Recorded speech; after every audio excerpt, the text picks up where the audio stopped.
Welcome to our podcast, Stories from Here to Everywhere, where we explore stories about community-based global learning from here to everywhere, connecting communities, classrooms, and cultures through the Community-Based Global Learning Collaborative. We're your hosts, I'm Dennis Moncani.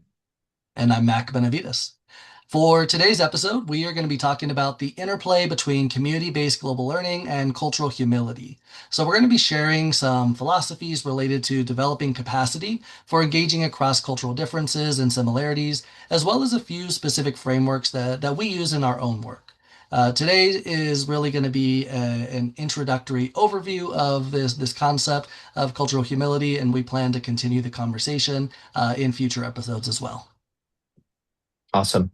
Yeah. So what we thought we would do in terms of providing kind of an introductory survey or overview of this really important concept, and a really important commitment that the collaborative talks about is maybe kind of offer a definition, a working definition of cultural humility.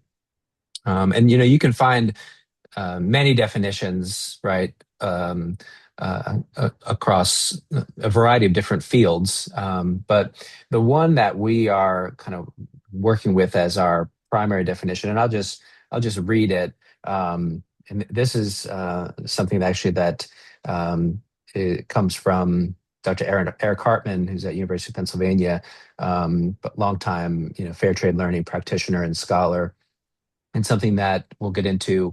We use through the Global Engagement Survey, an important instrument that many practitioners within the collaborative use. But to quote, cultural humility is a commitment to critical self-reflection and lifelong reevaluation of assumptions, increasing one's capacities for appropriate behaviors and actions in varying cultural contexts.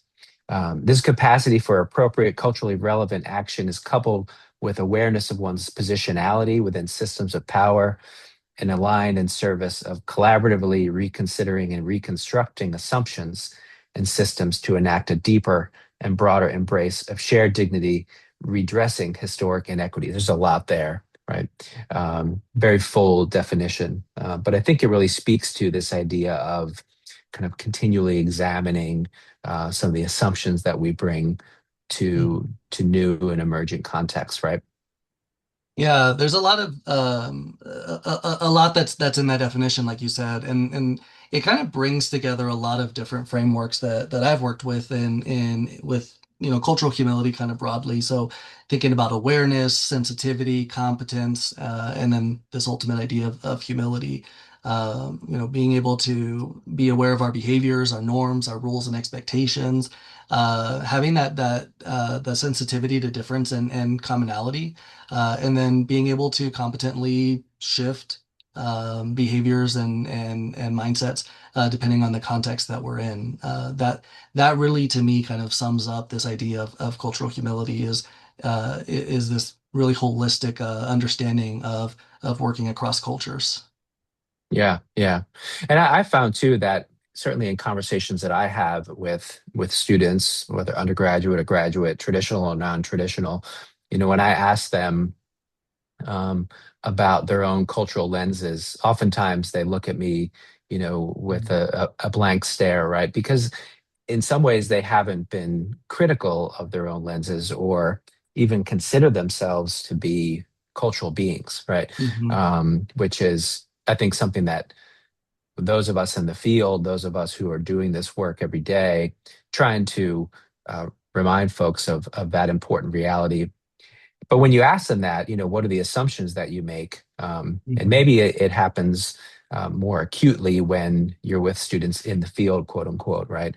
In new cultural contexts, they're able to say, well, in my culture, I make these assumptions, right? But in this new culture that I'm experiencing, it's completely different. So it's like that negative experience of contrast, so to speak. Um, but oftentimes it's something that goes um, uh, uh, is not looked at, with a critical lens for for Mhm. for many of our students in particular. But I think it can be really an eye-opening moment, and emergence of their own self-awareness over time. Absolutely. I think about, Yeah. students, even students' understanding of local pluralism, Hmm. the recognition that there's a lot of different cultures even within their immediate surroundings. Oftentimes, when I talk with students about culture and their experiences, interacting across cultural differences, I'll also get these responses that, well, I've never traveled abroad. And so then we kind of unpack that a little bit, and I'll ask them, how many of you have been to? So I'm located in Manhattan, Kansas. So I'll ask them, how many of you have been to Kansas City or to Wichita? And pretty much all of them will be able to raise their hand. And I'll ask them, so how many of you have ever gone to the Mexican side of town? So for me, if I am going over to Kansas City or Wichita, I almost always am going to make a stop at one of the panaderias, like to get some fresh bread, or some of the other local businesses that are kind of in the predominantly Latino space of these cities, and the students will be like, nope. Never gone there before, or sometimes even actually I avoid those areas. And so we're able to talk about, like, how do we have this awareness of what exists even within our backyard, Mm. and to be able to use experiences, really meaningful experiences there to engage across difference, to understand our own context, to understand those assumptions, because it's really difficult to just do that self-awareness through self-reflection alone. Yeah, absolutely. That's really well said, Mac. And it also reminds me of some conversations I've had with students who, in talking with um, members of other cultures, right? They'll say, well, um, in North Carolina we do this, right? Or in America we do this, right? And Mhm. to kind of push them a little bit to say, well, what part of North Carolina, or what community within North Carolina, or what cultures within North Carolina, or America is a big place, right? You talk about United States of America, right? So pushing them on some of those questions to define specifically their very kind of hyper local context. It could even be, within their neighborhood, right? How things Mhm. are the assumptions that are made, and some of those cultural norms. I think that really can get them thinking in very helpful ways. Um, so I think, part of this conversation too is, I think, we were talking earlier about, there are a number of organizations that attempt to define or work with this concept of cultural humility, and Mhm. making sure um, that participants in programs, or trainees in their programs, are aware of this important concept, and are actively practicing it. And actually, a number of health professional associations, yeah, for nurses, dentists, emerging doctors, medical students, have done some work on cultural humility as a practice, and an important theme. um, we're talking about a study from some global health practitioners. The study is called Guidelines for Responsible Short-Term Global Health Activities. And in the study, they looked at how cultural humility plays out in community settings, particularly in global health, short-term global health experiences. Um, and I'll just read this quote. So in the study that we talked about, looking at desirable competencies of visiting trainees in global health settings, more than 170 host community partners expressed their concerns about these trainees and their level of awareness. And so here's a quote: "Despite general satisfaction with and appreciation of outside groups, their concerns focus primarily on volunteers' lack of cultural awareness and humility, leading to offensive behavior and attitudes of superiority," end quote. So that really kind of raises some concerns, but also I think Mhm. is eye-opening when we hear from host communities and community leaders who are hoping that the long-term volunteers that they work with, or even the practicum placements, practicum students that they work with, are trained in this particular value of self-awareness, right? Yeah, absolutely. And it kind of, gets me also thinking about, the from the collaboratives, idea. So this is one of the core practical components or commitments of fair trade learning and of the collaborative. And I'm just curious, who is experiencing development of cultural humility in community-based global learning? Obviously, from a programmatic standpoint, we absolutely want to make sure that the students and that we ourselves are engaging in this development. And from my work with my community partners in Guatemala, um, there's also an interest in supporting some mutual development in that regard. Um, for our students, there's actually a really interesting privileged experience that they have coming from a pluralistic context. Whereas in some of the communities that we're working with, people have not had much experience interacting with cultural outsiders, and so this desire for cultural humility experiences or opportunities that are mutually beneficial. Yeah, really interesting, right? And such a nuanced concept, and something that I think we need to be careful, or sort of hold with care, Hmm. because there's so much power uh, that can come from it, or that's held within it. Um, Hmm. I think too that you know. Like particularly the partners that you work with in Guatemala, the partners that I work with in Jamaica, Ireland, Puerto Rico, et cetera. You're right. I mean, I think it raises all sorts of questions around um, kind of common assumptions about Hmm. what it means to have someone from the United States visit their communities, and the assumptions that those community members are making about some of those young people who are coming in and visiting, right? And so Hmm. there's a reciprocal kind of nature to it, right? Yeah. Well, Yeah. and I think that that's one of the important aspects that you brought up earlier in the collaborative's definition is that orientation towards equity, right? And Mhm. equitable outcomes towards justice. So it's not sufficient to just say we both, both sides have a need for cultural humility development. We also have to recognize the inherent power differentials that are at play as well. Yeah, for sure, for sure.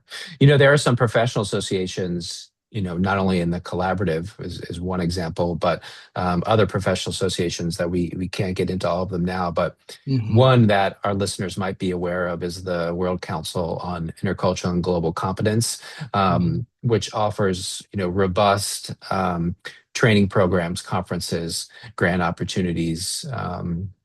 And opportunities to share emerging resources and research within intercultural and global competence and cultural humility. So something for listeners to check out, and to get on their get on their radar. And there's all sorts of ways that um, or instruments that we could use to measure cultural humility. Mac, you have a lot of experience in that regard. You want to talk a little bit about that? Yeah, one of the comments that I often get from colleagues is, or I often hear from people saying, "I want to learn more," or "I want to find frameworks that I can use," or "I'm not familiar with a lot of options." Excuse the background noise. My dog is in the room with me right now. But a couple of frameworks that I use in my work are the developmental model of intercultural sensitivity. So this was developed by Dr. Milton Bennett. And kind of a complementary or similar framework is the intercultural development continuum developed by Dr. Mitchell Hammer. And so these essentially are measuring ethnocentrism and ethno-relativism. So looking at how much do we make sense of cultural difference and commonality through our own cultural lens, or through a more fluid relative lens. And so these are some really helpful models to also be able to look at this from a developmental standpoint, recognizing that it's not a good or bad, it's not a right or wrong. In terms of our capacity to engage with cultures. It's more so just where we are in this developmental moment, and how do we continue to build that capacity, to build those muscles. And then another framework that I also enjoy is this idea of intercultural resilience. So it's kind of again blending those different elements of intercultural humility. So sensitivity, competence, and awareness, and then continuously making an intentional effort to work through the challenges that are going to come about. And as we engage with those difficulties, as we engage mindfully with the missteps that are inevitable because we are human beings, and we build our awareness, we build our competence, we build our sensitivity, then we become more interculturally resilient, and that allows us to engage again more mindfully moving forward. And that framework is something that one of my colleagues, one of my good friends, Dr. Elia Mestrovich, developed in her doctoral program. So I'm still kind of hoping that she'll move that towards publication, but a framework that I Yeah. found to be really, really helpful. Yeah, yeah, very cool. That's great stuff. I like how you say that too, building up our intercultural muscles, right? Because it Mhm. really is about you know developing habits of practice and ongoing reflection. Yeah, yeah. Well, one of the things that we're really proud of too, that's evolved certainly over the years, is the Global Engagement Survey that is offered and utilized by many members of the Community-Based Global Learning Collaborative, and probably more. I don't know those numbers, but and that is an instrument that measures not only cultural humility, using a couple different scales: openness to diversity, cultural adaptability, but also measures critical reflection and global citizenship. And so, certainly an excellent and well used and well critiqued tool. And over time, we've actually been able to build up a pretty interesting data set with the GES. But can measure all sorts of outcomes, that we're all interested in, and really can be used in all sorts of contexts, right? Not just quote international context, but domestic contexts as well. So another great resource, right? Yeah, and that's one of the things I appreciate about the collaborative is there's a lot of really phenomenal resources and available to anyone through our website. And so another resource is the Global Solidarity and Local Actions Toolkit. This is all about building our capacity for interdependence. And they're specifically they have or we have a an activity. It's kind of like a 75 to 90 minute critical reflection activity that's designed to help us develop our understanding and strengthening our cultural humility. And so it's a guided, reflective activity that people can access through the website. And the whole toolkit is a really phenomenal way to think about interdependence within our partnerships. Hmm. Absolutely. Yeah. One other tool that I have used is the Intercultural Development Inventory. So this is specifically designed to measure an individual's current moment along that intercultural development continuum. So thinking about how are we operating, how are we engaging with cultural commonality and difference, and it measures across a five scale developmental model. And the thing that I really appreciate about this particular assessment is that it also provides a tangible resource for people who take the inventory to be able to see how to develop their own plan for constant growth and learning. Mhm. And you can use that within individuals and with groups and organizations as well. So that's something that I have used within my own teaching and practices within community-based global learning. Yeah, yeah. So many great resources and tools, and certainly check them out. And if you know of others that you recommend, reach out to us and Yeah. engage in the conversation because this concept, like we mentioned, shows up it cuts across so many different fields, and that's actually, I think, as we wrap up here, one of the things that I really appreciate too. Speaking of the collaborative, is um, how many different fields can see themselves in this work, right, or can find a home in this community. It's not just about study abroad experiences, although it does include that. It's not just about international education. It's not just about sustainable or international development, community development. It's not just about intercultural competence and humility. It's about all those things and how they intersect, right? And I think that's Mhm. a really sort of fascinating way and approach um, um, to building up people's skills or helping to build people's muscles, right? Like we said, um, and and helping to build a better world in the end, right? And I think that's an inspiring thing that we are all kind of working towards when sadly xenophobia, discrimination, and many other ugly parts of our world are running rampant. We can have these conversations and direct people to sort of better versions of themselves. Yeah. Um, Yeah. And and it all comes back to that philosophy that this is ongoing work. yeah. Yeah. It's not a question of being, but a process of becoming, and it's constantly something that we're working for. We never arrive at cultural competent. Right. It's building, like you said, building the skill set, building our muscles, and continuing to grow and learn together. Yeah, for sure. Well, this is a fun conversation, Max. So thank you, and we hope you engage in the conversation to continue, right, as we keep moving forward. But we'll wrap it up for this episode. We hope you click subscribe to keep up to date on all things community-based global learning. We also invite you to check out the collaborative's website, cbglcollab.org. That's cbglcollab.org to access all sorts of resources and toolkits. Like we mentioned, read the newest blog posts and learn more about fair trade learning.